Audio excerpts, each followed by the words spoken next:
Los españoles tendremos una cita con las urnas el próximo 29 de octubre. Así lo anunciaba ayer el presidente del Gobierno, Felipe González, en una rueda de prensa en la que expuso los motivos para esta convocatoria.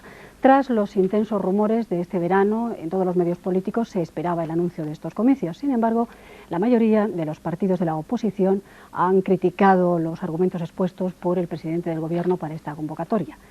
El próximo 29 de octubre, y con una campaña electoral de 18 días, los partidos medirán de nuevo sus fuerzas y tratarán de atraer los votos de los ciudadanos. En previa consulta con el Consejo de Ministros he decidido convocar elecciones generales para el 29 de octubre de este año. Con la decisión de adelantar 6 meses las elecciones generales, el presidente del Gobierno, Felipe González, despejaba ayer una incógnita que ha hecho correr ríos de tinta a lo largo del mes de agosto.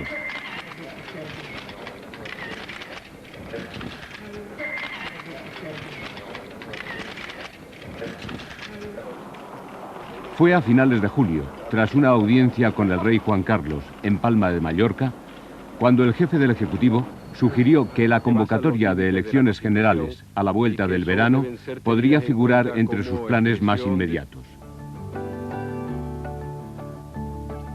En el Coto de Doñana, donde pasó sus vacaciones, Felipe González calibró los distintos argumentos sobre la conveniencia o no de anticipar los comicios.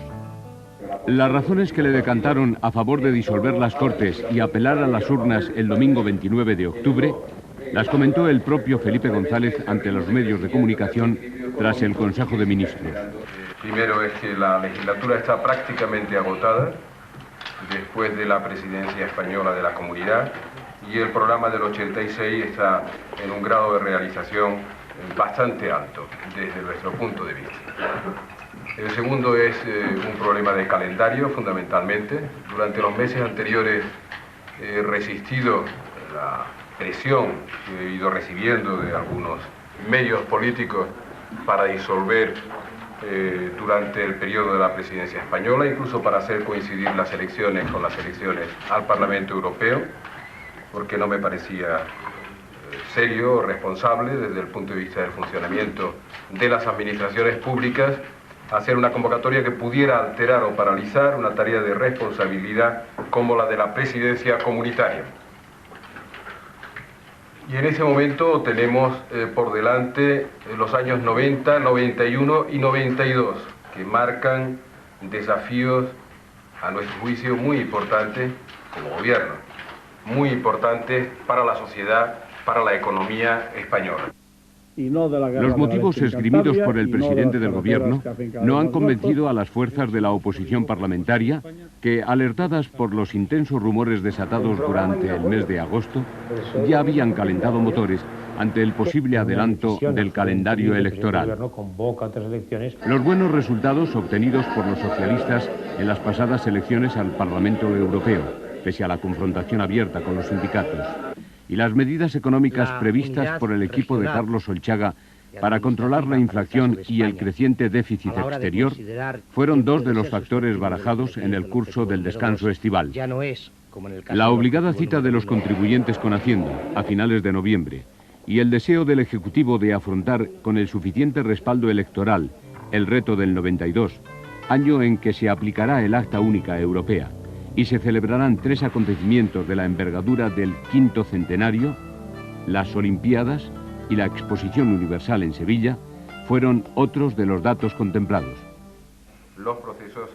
El anuncio hecho ayer por Felipe González no ha sido, por tanto, acogido con sorpresa, pero sí con críticas por la mayoría de las fuerzas de la oposición, que lo han calificado de maniobra interesada del PSOE, una observación a la que replicó el presidente del Gobierno.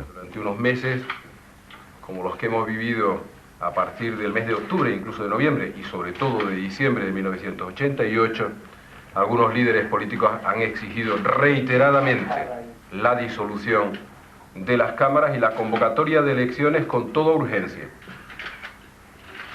Hay una gran coincidencia con las personas que en este momento dicen que solo por razones de partido se convocan elecciones. El Partido Popular respeta la decisión presidencial pero no encuentra razones objetivas que la justifiquen, sobre todo cuando el PSOE no ha forzado la coincidencia de las elecciones generales con los comicios autonómicos gallegos, coincidencia en la que los populares estaban especialmente interesados. Informe semanal recogía esta mañana la opinión de Manuel Fraga. Las explicaciones dadas por el presidente del Gobierno para justificar su decisión de anticipar las elecciones y de hacerlo sin coordinación con otras elecciones previsibles, contrariando sus criterios anteriores, nos han convencido de la absoluta falta de valor de las mismas.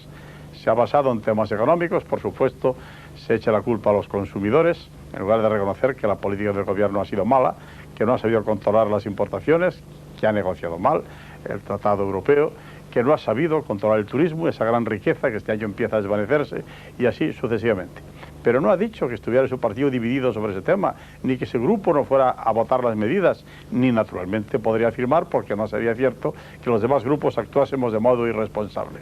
Por lo tanto, se convocan exclusivamente por razones de oportunismo político, sin aprovechar la ocasión para coordinarlas con otras elecciones. En Galicia se nos convoca 3 veces a votar este año en un semestre y se insiste en que la votación gallega, por excelencia la autonómica, sea en diciembre, con mal tiempo, es decir, invitando a la gente a no votar. Se diría que más que conocer la voluntad del pueblo sobre estos temas, se trata de desconocerla, de invitar a la abstención y de manipular la opinión con los poderosos medios de que para ello dispone un gobierno que aún controla el monopolio televisivo. La Ejecutiva Popular, reunida esta misma tarde en Madrid, ha dado su conformidad a la propuesta de Manuel Fraga de que el candidato del partido a la presidencia del Gobierno sea el actual vicepresidente del Partido Popular y jefe del Ejecutivo Autónomo de Castilla-León, José María Aznar.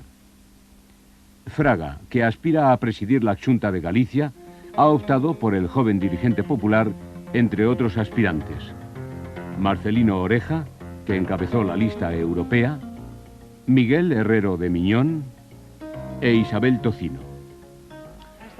José María Aznar, que se perfila no solo como el oponente de Felipe González, sino también como el futuro sucesor de Fraga al frente de las filas populares, tendrá que ser designado formalmente como número 1 por Madrid en la reunión que celebrará la Junta Directiva Nacional del PP, máximo órgano del partido entre congresos, el próximo lunes. El método seguido para la elección de Aznar como cabeza de la lista popular solo ha sido discutido por la minoría aglutinada alrededor del expresidente del partido, Antonio Hernández Mancha, partidaria de que el candidato fuera elegido por las bases con objeto de institucionalizar el liderazgo. Pese a ello, Hernández Mancha declaró a Informe Semanal que cerrarán filas en torno a Aznar. Creo que hubiera sido mejor una consulta a la base militante del partido. No ha sido así. La Junta Directiva Nacional va a elegir a Aznar candidato y desde luego lo que yo no voy a hacer es darle una baza a otros, sino que voy a defender la baza de mi partido. Creo haber hablado claro y dicho mi opinión, y en este momento anuncio que me voy a comprometer a favor de mi partido y de Aznar como candidato. José María Aznar ha reflexionado estos días en la finca de Quintanilla de Onésimos, a 40 kilómetros de Valladolid, donde ha permanecido de vacaciones. El pasado jueves presidió la que ha sido una de sus últimas reuniones al frente del gobierno castellano-leonés, en el que participa el CDS. Con 36 años, Aznar es un hombre que goza de la más absoluta confianza de Manuel Fraga. Tiene una buena imagen entre las bases del partido y ha propiciado siempre el acercamiento entre las fuerzas de centro-derecha. Su candidatura para el presidente de la patronal COE, José María Cuevas, no solo supone la renovación dentro del Partido Popular, sino también el convertirse en un futuro en el punto de equilibrio de la derecha española. En la sede del Centro Democrático y Social se ha dibujado ya el programa electoral con el que este partido concurrirá a las elecciones. Sus dirigentes no han ahorrado críticas a la decisión de Felipe González, aunque en diciembre, tras la huelga general del 14D, consideraban que lo mejor era ir a unas elecciones anticipadas. Desde la cúpula de este partido se niega que este cambio de opinión se deba al retroceso electoral sufrido por los centristas en las elecciones europeas y que ahora juzgan ya superado. Hoy para el CDS no hay razones de Estado que justifiquen el avance de los comicios. Adolfo Suárez comparecía este mediodía ante los medios de comunicación. Las elecciones generales yo pienso que las anticipan porque ha habido un fracaso de la política económica del gobierno, fracaso que era perceptible en los últimos meses del año anterior, que se puso claramente de manifiesto durante el primer semestre de este año, en el que se dispara la inflación, que se duplica el déficit de nuestra balanza comercial, etcétera, etcétera, y que pone en manifiesto un fracaso, reitero, de la política económica socialista durante estos 7 años. Y esto es lo que yo creo que pretende ocultar con el anticipando las elecciones generales. En relación con si se debe o no hacer un ajuste económico, estoy convencido que el que lo ha desechado va a hacer un ajuste económico. Estoy absolutamente convencido. Y es otra de las razones por las cuales, anticipando las elecciones generales, se evita tener que presentar la ley de presupuestos generales del Estado, en el que se pondría de manifiesto las partidas de las que piensa detraer dinero y fondos para hacer ese ajuste económico. Izquierda Unida tiene prácticamente ultimada su estrategia electoral. Sus candidaturas estarán cerradas el 10 de septiembre. Su número 1, Julio Anguita, confía en consolidar el ascenso experimentado en los comicios europeos, al tiempo que precisa que su objetivo es evitar que el PSOE obtenga la mayoría absoluta. Que sabíamos que se iban a adelantar las elecciones.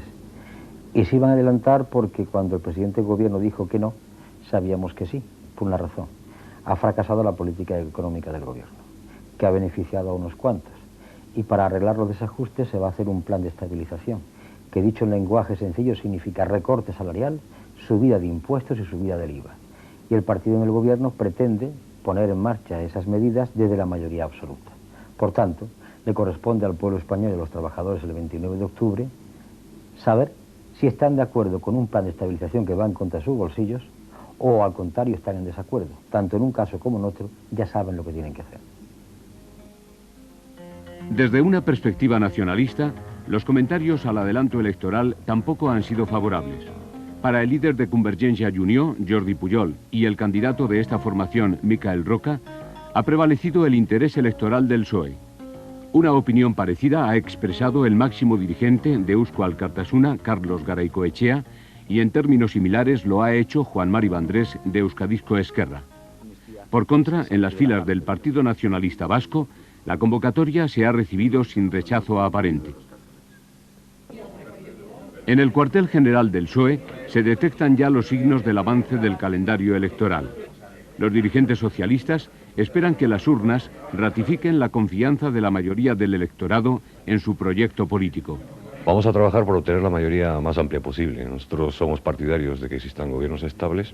La situación española yo creo que requiere de gobiernos estables y sólidos con apoyo popular y trabajaremos, yo creo que como trabajan todos los partidos políticos, para obtener el mejor resultado electoral posible. Nosotros trabajaremos para obtener una mayoría amplia que nos permita seguir desarrollando el proyecto de transformación de la sociedad española que empezamos en el 82.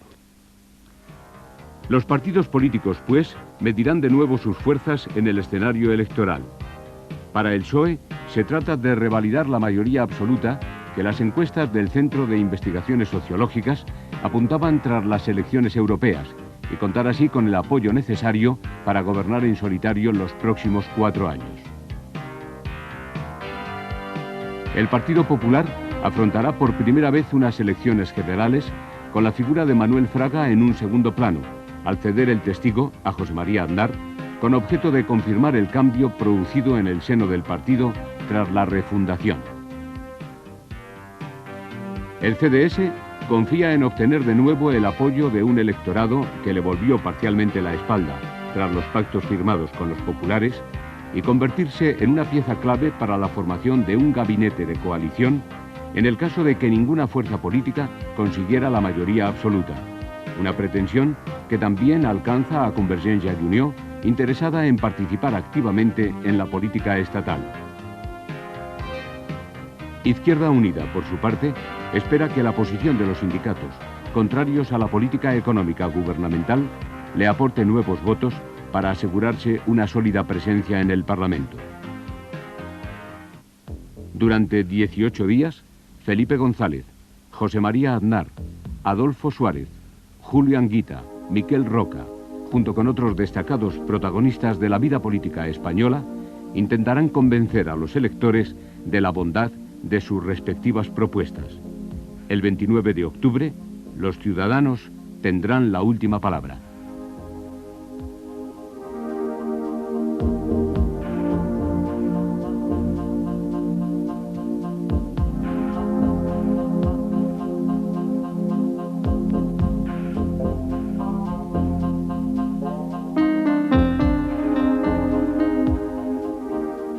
Ahí está esa importante cita, esa importante fecha para nosotros, los ciudadanos. Vamos a volver el próximo sábado con otra edición de Informe Semanal y esperamos tenerles a ustedes también ahí. Buenas noches y que tengan una magnífica semana. Hasta entonces.